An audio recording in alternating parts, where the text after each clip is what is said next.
માં એનડીએની બેઠક પૂર્ણ થઈ છે। પ્રધાનમંત્રી આવાસ ઉપર એનડીએની આ બેઠક મળી હતી। અમિત શાહ, રાજનાથ સિંહ આ બેઠકમાં હાજર રહ્યા તો નીતિશ કુમાર, ચંદ્રબાબુ નાયડુ આ બેઠકમાં હાજર જોવા મળ્યા। ચિરાગ પાસવાન, જીતન રામ માઝી પણ હાજર જોવા મળ્યા। અમિત શાહ, રાજનાથ સિંહ આ બેઠકમાં ઉપસ્થિત જોવા મળ્યા। નીતિશ કુમાર, ચંદ્રબાબુ નાયડુ પણ આ બેઠકમાં હાજર રહ્યા। હાલ આ બેઠક પૂર્ણ થઈ છે। ચિરાગ પાસવાન, જીતન રામ માઝી પણ બેઠકમાં ઉપસ્થિત જોવા મળ્યા। મોટા સમાચાર દિલ્હીથી આવી રહ્યા છે। દિલ્હીમાં એનડીએની બેઠક પૂર્ણ થઈ છે। પ્રધાનમંત્રી આવાસ ઉપર એનડીએની આ બેઠક મળી હતી। તમામ દિગ્ગજો આ બેઠકમાં હાજર જોવા મળ્યા હતા। અમિત શાહ, રાજનાથ સિંહ, નીતિશ કુમાર, ચંદ્રબાબુ નાયડુ સાથે ચિરાગ પાસવાન અને જીતન રામ માઝી પણ આ બેઠકમાં હાજર જોવા મળ્યા હતા। આવનારા દિવસોમાં સરકાર રચવાને લઈને ખાસ આ બેઠકનું આયોજન કરવામાં આવ્યું હતું। રાષ્ટ્રપતિએ 17મી લોકસભા ભંગ કરી કેબિનેટની માંગ બાદ 17મી લોકસભા ભંગ થઈ છે। એનડીએ નેતાઓ રાષ્ટ્રપતિ ભવન ખાતે જશે। રાષ્ટ્રપતિને મળીને તેઓ સરકાર બનાવવાનો દાવો કરશે। મોટા સમાચાર આવી રહ્યા છે। એનડીએ નેતાઓ રાષ્ટ્રપતિ ભવન ખાતે જશે। કેબિનેટની લોકસભા ભંગ કરી કેબિનેટની માંગ બાદ 17મી લોકસભા આ ભંગ થઈ।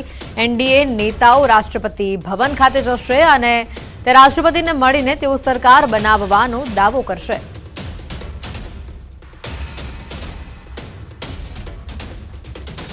એનડીએ નેતાઓ રાષ્ટ્રપતિ ભવન ખાતે ટૂંક સમયમાં પહોંચશે અને સરકાર બનાવવાનો દાવો તેઓ રજૂ કરશે। રાષ્ટ્રપતિને તેઓ સરકાર બનાવવાનો દાવો રજૂ કરશે। પીએમ આવાસ ઉપર 1 કલાક એનડીએની બેઠક ચાલી અને તે બાદ તેઓ રાષ્ટ્રપતિ ભવન ખાતે તમામ લોકો જશે। રાજ્યમાં આજથી 1 સપ્તાહ સુધી વરસાદી રાઉન્ડ છે તેની શરૂઆત જોવા મળશે। હવામાન વિભાગની વરસાદ અંગે આ મોટી આગાહી આવે છે। ઘણા ભાગોમાં સામાન્યથી મધ્યમ વરસાદ જોવા મળી શકે છે। કેટલાક ભાગોમાં પવનની સાથે વરસાદ ખાબકી શકે છે। પ્રી મોન્સૂન એક્ટિવિટીના કારણે ગુજરાતમાં વરસાદ જોવા મળી શકે છે। આજે વલસાડ, નવસારી, ડાંગ, તાપી અને દમણ સાથે દાદરાનગર હવેલીમાં પણ આજે વરસાદની આગાહી છે। દાહોદ માટે પણ વરસાદની આગાહી આપવામાં આવી છે। આવતીકાલે દાહોદ, છોટાઉદેપુર, તાપી, ડાંગ, વલસાડ, નવસારીમાં પણ વરસાદની આગાહી ફરી એકવાર અપાઈ છે। गुजरात रीजन के लिए डे 1 से लेकर डे 4 तक आइसोलेटेड प्लेसेस पे लाइट रेन होने का पूर्वानुमान दिया गया है और डे 5 और डे 6 और डे 7 में मोस्ट प्लेसेस पे लाइट टू मॉडरेट रेन होने का गुजरात रीजन में पूर्वानुमान दिया गया है।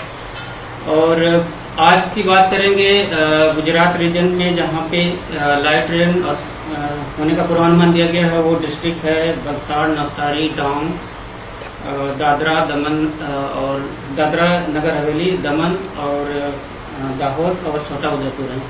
गुजरात रीजन में आइसोलेटेड प्लेसेस पे लाइट रेन और साथ में थंडरस्टॉर्म की भी वार्निंग दी गई है। वो डिस्ट्रिक्ट है दाहोद, छोटा उदयपुर, डांग, नवसारी, वलसाड़, तापी, दमन, दादरा नगर हवेली। और डे 3 की बात करेंगे जहाँ पे गुजरात रीजन में आइसोलेटेड प्लेसेस पे लाइट रेन और साथ में थंडरस्टॉर्म होने का पूर्वानुमान दिया गया है। वो डिस्ट्रिक्ट है पंचमहल, दाहोद, बड़ोदरा, छोटा उदयपुर, डांग, नवसारी, वलसाड़, तापी, दमन, दादरा नगर हवेली। ये प्री मानसून की बारिश है और साथ में ही ये मानसून के भी जो गुजरात रीजन पे अराइवल की जो नॉर्मल डेट है प्रोग्रेस की 15 जून, तो उसके भी संदर्भ में ये बारिश रिलेटेड है। હવામાન નિષ્ણાંત અંબાલાલ પટેલની આગાહી સામે આવી છે। 10 જૂન સુધીમાં ચોમાસું ગુજરાતમાં આવી શકે છે। મુંબઈ, મહારાષ્ટ્રમાં ભારે વરસાદ જોવા મળી શકે છે। દક્ષિણ ગુજરાતના ભાગોમાં પણ વરસાદ પડશે। કચ્છ, ઉત્તર ગુજરાતમાં ભારે આંધી વંટોળની સાથે વરસાદી માહોલ રહેશે। હવામાન નિષ્ણાંત અંબાલાલ પટેલની આગાહી આવી સામે 15 જૂન સુધી ગુજરાતના ઘણા ભાગોમાં ચોમાસું બેસી ગયું હશે। ભારે પવન અને ગાજવીજ સાથે વરસાદ આવશે। હવામાન નિષ્ણાંત અંબાલાલ પટેલની આગાહી સામે આવી છે। ખેડૂતો માટે અંબાલાલ પટેલની આ મહત્વની આગાહી સામે આવી છે। પ્રથમ વરસાદ વાવણી લાયક પડશે। સૌરાષ્ટ્ર, મધ્ય અને ઉત્તર ગુજરાતમાં વરસાદ આવશે। મુંબઈની સાથે સાથે જ લગભગ દક્ષિણ ગુજરાતની દક્ષિણ સૌરાષ્ટ્રના ભાગોમાં પણ ચોમાસું પહોંચી જશે અને દક્ષિણ સૌરાષ્ટ્રના ભાગોમાં કેટલાક ભાગમાં ભારેથી અતિભારે વરસાદની શક્યતા શરૂઆતથી જ જણાવે છે। એ પ્રથમ વરસાદ જ વાવણી લાયક વરસાદ થઈ જશે। મુંબઈ મહારાષ્ટ્રમાં ભારેથી અતિ ભારે વરસાદ થવાની શક્યતા રહેશે. રોહિણી નક્ષત્રની પણ તારીખ 5-6 દરમિયાન દક્ષિણ ગુજરાતના ભાગોમાં વરસાદ થવાની શક્યતા રહેશે. જ્યારે કચ્છ અને ઉત્તર ગુજરાતના ભાગોમાં આંધી વંટોળનું પ્રમાણ રહેશે. લગભગ જે મહાનગરપાલિકાઓ નગરપાલિકાઓ જે છે અને લગભગ અમદાવાદ હોય, વડોદરા હોય, સુરત હોય કે પછી ગાંધીનગર હોય તેમને પ્રી મોન્સૂન પ્લાન પહેલથી કરવાની જરૂર છે. તો આ તરફ ચોમાસાને લઈને પરેશ ગોસ્વામીની પણ આગાહી સામે આવી છે. ચોમાસું 3 દિવસ વહેલું ચાલી રહ્યું છે. 48 કલાકમાં ચોમાસું મહારાષ્ટ્ર પહોંચી શકે છે. 9 થી 13 જૂનમાં રાજ્યમાં ચોમાસાનું આગમન જોવા મળશે. ગુજરાતમાં ચોમાસું ધમાકેદાર એન્ટ્રી મારશે. 18 થી 20 જૂનમાં મોટા ભાગના વિસ્તારો કવર થઈ જશે. દક્ષિણ મધ્ય સૌરાષ્ટ્રના વિસ્તારો કવર થઈ જશે. 27 જૂન સુધીમાં સમગ્ર ગુજરાત ચોમાસું કવર કરી લેશે.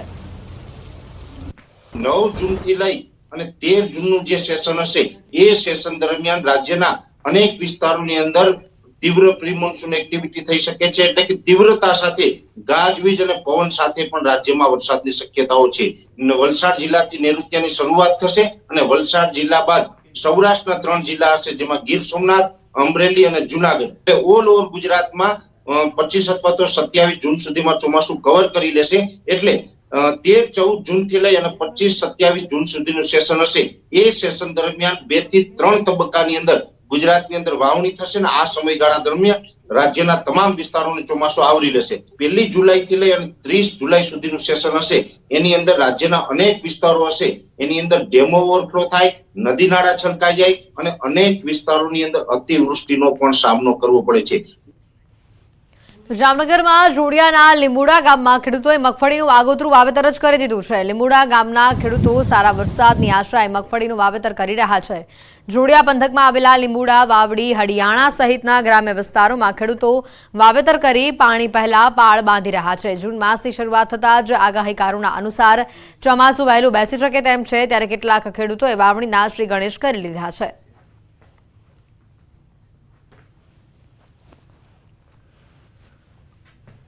વાવણીનું ચાલુ કર્યું છે. 14 જૂન દરમિયાન વરસાદ થાય એમ કહે છે, એટલે અમે આટલી 15 દી વહેલી વાવી દીધી મગફળી અને પાણી છે સારા. આગોતરા વાવેતર મગફળીને સારા થાય અને ઉત્પાદન કુદરતી રીતે વાતાવરણ સારું અને સારા આવશે. જૂન મહિનો બેસી ગયો અને આગોતરી મગફળીનું વાવેતર ચાલુ કર્યું છે.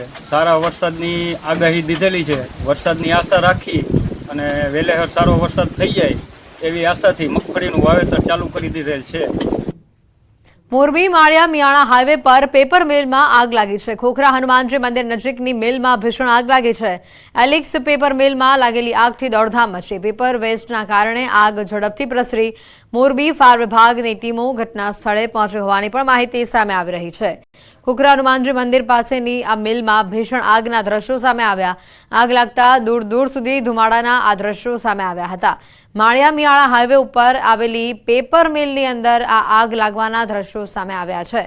વધુ માહિતી મેળવીશું. અતુલ જોશી ફોન લાઈન ઉપર સંવાદદાતા જોડાઈ ચૂક્યા છે. અતુલ, વધુ માહિતી શું હાલ આગ કાબુમાં આવી શકે કેમ?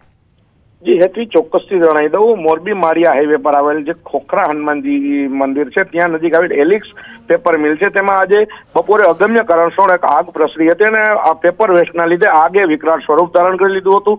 ઘટનાની ગંભીરતાને લઈને ફાયર ફાઈટર સહિતનો કાફલો છે તે ઘટના સ્થળે આગ બુઝાવવા પહોંચ્યો હતો, પરંતુ હાલ આગમાં કેટલું નુકસાન છે તે જાણી શકાયું નથી. ફાયર ફાઈટરે આગને કાબુમાં લેવાના પ્રયત્નો હાથ ધર્યા છે. હેતવી, આભાર અતુલ માહિતી બદલ. ભરૂચ અંકલેશ્વર જીઆઈડીસીમાં આગ લાગી છે. ખ્વાજા ચોકડી નજીક કંપનીના ગોડાઉનની અંદર આગ લાગી છે. સ્ટાર કલર નામની કંપનીના ગોડાઉન સળગ્યું હોવાની માહિતી છે. ભીષણ આગના ધુમાડા દૂર દૂર સુધી જોવા મળ્યા. 5 થી વધુ ફાયર ફાઈટરો ઘટના સ્થળ પર પહોંચ્યા હોવાની માહિતી સામે આવી છે.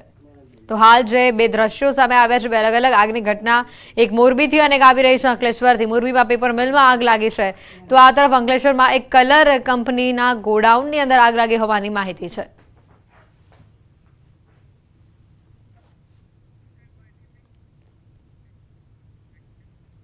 રાજકોટથી વધુ સમાચાર, જ્યાં પેલેસ રોડ પર જ્વેલર્સની દુકાનમાં લૂંટનો પ્રયાસ સામે આવ્યો છે. જ્વેલર્સની દુકાનમાં આ લૂંટના પ્રયાસના દ્રશ્યો પણ સામે આવ્યા. સોની વેપારીની આંખમાં સ્પ્રે છાંટીને લૂંટનો પ્રયાસ કરવામાં આવ્યો. સમગ્ર ઘટના સીસીટીવીમાં કેદ થવા પામી છે. પોલીસ દ્વારા તપાસ હાલ સમગ્ર મુદ્દે શરૂ કરવામાં આવી છે.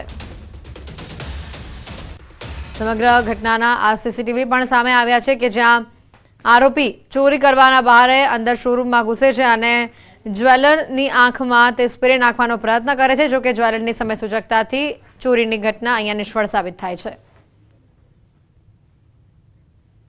સુરતથી વધુ સમાચાર, જ્યાં બારડોલી પાલિકામાં દુકાનદારોનો હોબાળો સામે આવ્યો છે. 8 જેટલા મોલ કોમ્પ્લેક્સ ધારકો નગરપાલિકા ખાતે પહોંચ્યા છે. ફાયર સેફટી બાદ એનઓસી ન મળતા રોષ સામે આવ્યો છે. ફાયર સેફટીનું નિરીક્ષણ કર્યા બાદ એનઓસી હજી સુધી નથી મળ્યું. અગાઉ ફાયર સેફટીને લઈને કોમ્પ્લેક્સ સીલ કરવામાં આવ્યું હતું.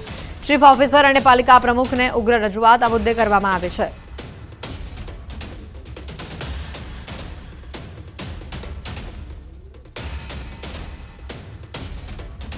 જૂનાગઢના ધંધુસર ગામમાં 2 જેટલી બહેનો પર એસિડ અટેકની આ ઘટના સામે આવી, જ્યાં પતિએ જ પત્ની અને તેની સાળી ઉપર એસિડ અટેક કર્યો હોવાની ઘટના સામે આવી છે. કેરીના બગીચામાં કામ કરતા સમયે મહિલાના જ પતિ અમિત અને તેના ભાઈ કિશન મકવાણાએ આ હુમલો કર્યો હોવાનું હાલ તપાસમાં સામે આવ્યું. 3 અજાણ્યા વ્યક્તિ સહિત કુલ 5 લોકોએ મળીને આ હુમલાને અંજામ આપ્યો છે. બંને બહેનોના ચહેરા અને અન્ય ભાગો પર ઈજા પહોંચી હોવાનું પણ સામે આવી રહ્યું છે. આરોપીએ પારિવારિક બંદૂકમાં એસિડથી હુમલો કર્યો છે. પિતાને ત્યાં 1.5 મહિનાથી આવેલી દીકરી ઉપર એસિડ અટેકની આ ઘટના સામે આવી. હત્યાના ઈરાદાથી એસિડ અટેક કરવામાં આવ્યો. મહિલાની બહેન પર પણ હુમલો કરવામાં આવ્યો. 1 મહિના પહેલા પણ મહિલાના પતિએ તેને ઢોર માર માર્યો હતો. મહિલાના હાથ પગ ભાંગી નાખતા પરિવારે પોલીસ ફરિયાદ પણ કરી હતી. ફરિયાદ બાદ પણ આરોપીની ધરપકડ નહોતી કરવામાં આવી. ભોગ બનનાર મહિલાઓની ન્યાય માટેની માંગ સામે આવી છે. તેઓએ કહ્યું છે, અમારા પરિવારને જીવનું જોખમ છે, આરોપીઓની ધરપકડ કરવામાં આવે. પોલીસે ફરિયાદ નોંધી બંને બહેનોના નિવેદન લીધા છે. એને બારીએથી આવી કરીને પેલા મારા મોઢે રાખ્યું ને તેનો હાથ ન પૂગ્યો ને તેને એમને ઘા કરીને મારી માથે એસિડ નાખ્યું ને તો હું જોઈ ગઈ ને તો મેં રાઈડ પાડી. હું કહું બેન પપ્પા ઊભા તો થા. હું કહું જોઈ મારો ઘરવાળો આવ્યો, મને હું કહું એસિડ નાખ્યું માથે. હું કહું બરવા મહિની મારી આંખ ફોડી નાખી. તમારી બેન ઘાય ઊભી થઈ ગઈ ને મારી પડખે મારી બેનને ઉડાડી દીધું. એને અમને મારી નાખવાનો જ હુમલો છે સાહેબ. આ બીજી વાર મારી માથે આ હુમલો કર્યો કે તને જીવવા તો દવ જ નહીં, કે તારા ભાઈને નહીં, તારા પપ્પાને નહીં, કે 5 દીમાં તો તમને બધાને મારી નાખું. પછી એ હાલત કરી નાખી. અટાણે મારી આંખું જાતી રહી છે, મારી બેનની આંખે જાતી રહી, મારી જાતી રહી. મારી બેનનો ખાટલો અને એની નીચે હું સૂતી હતી. તમારી બેન ઉપર એસિડ નાખ્યું. અત્યારે એની આંખ હાવ ફેલ થઈ ગઈ છે અને હું પણ નીચે સૂતી હતી તો મારી ઉપર પણ એસિડ નાખ્યું છે. મને મારી બેનને બેયને અટાણે આંખમાં બહુ પ્રોબ્લેમ છે. કોણ નાખવા વાળો મારા બેનનો ઘરવાળો અમિત છે અને એની હારે 4-5 જણા બીજા પણ છે. અને મહિના દી પહેલા એનો કેસ હતો, એને કેસ કર્યો હતો અને હાથ પગ ભાંગી નાખ્યા હતા ત્યારે તો એની કોઈ ધરપકડ કરી નથી. નાખવાનું કારણ એટલે અને અમને મારી બેનને મારી નાખવાની જ ગણતરી હતી. તો એની હારે અમે પણ હતા. તો ફરિયાદ આ મહિના દી પહેલા એના હાથને પગ ભાંગી નાખ્યા હતા ત્યારે કરી હતી. ત્યારે કોઈ ધરપકડ થઈ નથી. હા, અત્યારે અમે ફરિયાદ લખાવી છે અને હવે એની ધરપકડ કરો. અમને બહુ બીક લાગે છે અને અમને મારી જ નાખવાની કોશિશ કરે છે. આજ રોજ તેઓ ધંધુસર ખાતે તેમના પિતાના ઘરે સારવાર હેઠળ હોય તે દરમિયાન આ કામના આરોપી તેમના ભાઈ તેમાં 3 જણા ઈસમોએ બારીમાંથી તેઓના ઉપર એસિડ ફેંકેલો હોય, જે અંગે ફરિયાદી તેમજ ભોગ બનનાર મને જૂનાગઢ સિવિલ હોસ્પિટલમાં દાખલ થયેલો હોય અને જો વંથલી પોલીસ સ્ટેશન રૂબરૂ ફરિયાદ જાહેર કરતા વંથલી પોલીસ સ્ટેશને ગુનો દાખલ કરી આગળની તપાસ હાથ ધરી છે. તેમજ આરોપીને પકડી પાડવા માટેની તજવીજ ચાલુ કરેલી છે. કચ્છમાંથી બિનવારસી હાલતમાં કરોડોનું કોકેન ઝડપાયું છે. ગાંધીધામના ખારી રોહર પાસેથી આ કોકેન પકડાયું છે. 130 કરોડનું 13 કિલો કોકેન ઝડપાયું છે. એટીએસની ટીમે કોકેનના 13 પેકેટને જપ્ત કર્યા છે. આંતરરાષ્ટ્રીય માર્કેટમાં આ કોકેનની કિંમત પ્રતિ કિલોગ્રામ 10 કરોડ રૂપિયા હોવાનું સામે આવી રહ્યું છે. એટીએસે સ્થાનિક એસઓજી અને બી ડિવિઝન પોલીસની મદદથી દરોડા પાડી કોકેનનો આ જથ્થો જપ્ત કર્યો છે. અગાઉ સપ્ટેમ્બર 2023માં મીઠી રોહર પાસેથી 800 કરોડના મૂલ્યનો 80 કિલો કોકેનનો જથ્થો ઝડપાયો હતો. એટીએસ દ્વારા વધુ તપાસ હાલ આ મુદ્દે શરૂ કરવામાં આવે છે. સુરતમાં ફરી સક્રિય થઈ છે ઝુબેર ઘડિયાળી ગેંગ. બિલ્ડર સાથે ઠગાઈ આચનાર આ ગેંગનો શખ્સ સકંજામાં છે. નામચીન હુસેન ટલ્લીની પોલીસે ધરપકડ કરી લીધી છે. ઝુબેર ઘડિયાળી પર 50થી વધુ ગુના નોંધાયેલા છે. ઝુબેર ઘડિયાળી દુબઈમાં હોવાની પણ માહિતી સામે આવી છે.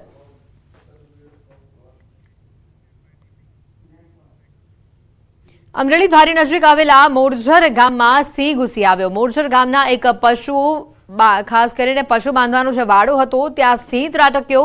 ગાયો બાંધેલા પશુવાડામાં શિકાર કરવા ઘૂસેલા સાવજ પશુવાડામાં જ ફસાયો.